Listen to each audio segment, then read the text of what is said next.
जी नवरीत, बहुत शुक्रिया। नासिर, मौसम तब्दीली के नाल लाहौर का लंडा बाजार भी बदल गया है। गर्मी के कपड़े पैक हो गए थे, सर्दी का सामान दुकानों ते सज गया है।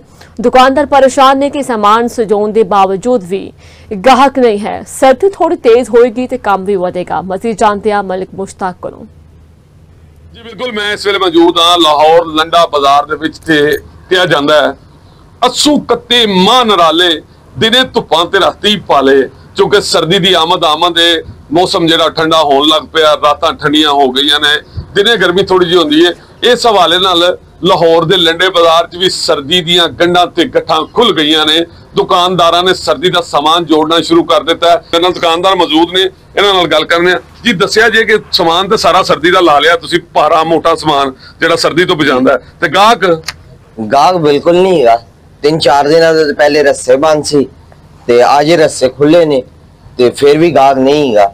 मौसम फिलहाल गर्म ही है, रात में थोड़ी बहुत ठंड होंदी है, लेकिन कारोबारी सूरत हाल कोई नहीं। सर्दी का जिहड़ा समान है वो लोगों का भी आखना है कि काफी महंगा है।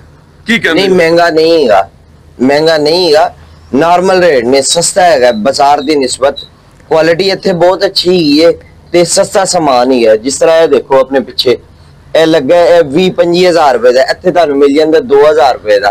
बिल्कुल, तुसी दुकानदार की गल सुनी है ते गल इंज ही है कि लंडा बाजार जिहड़ा गरीबां दा सहारा है, माड़े लोकां दा सर्दी दा सहारा है।